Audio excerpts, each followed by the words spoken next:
I think it was, tore it down because they were afraid somebody was going to climb up on it and fall off and sue them.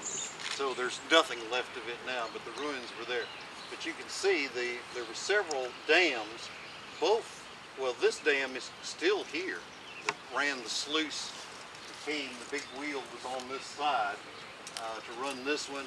And then the flour mill had another dam and it ran, and then these ran off of the different things.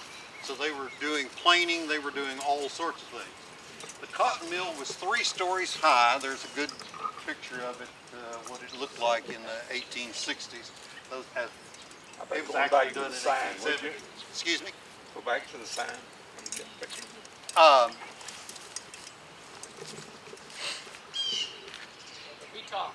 Oh, okay, I'll keep talking. I talk and do all sorts of things. Chew gum too. But the cotton mill was 3 stories high. They made yarn is primarily what they were doing. And then the people would take it, a lot of it, and weave it. And they traded back and forth with the South for processed yarn.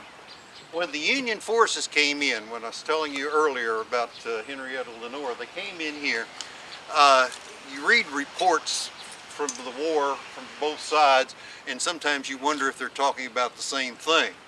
Sanders, in his after-action report, said he ordered the mill not to be burnt, but he found out that it was. Well, it wasn't burnt. According to Dr. J.G.M. Ramsey, what happened was they were going to set it on fire in 1863.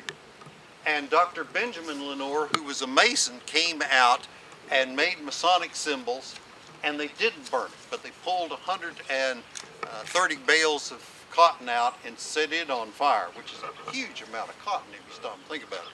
But again, if you read reports, it runs anywhere from 130, which the Lenoirs claimed, and I think is right, up to 500 bales of cotton were pulled out and set on fire. It started up in operation later on when everything happened. It became a flour mill years later, and it survived all of that only to be set on fire in, what was it, 1989 by vandals. And that's why we were trying to restore it. There was a major effort by local citizens contributing quite a bit of money. Quite a bit of money. Put the original windows back, or like original windows and this kind of thing. Just well underway, and everybody was thoroughly excited.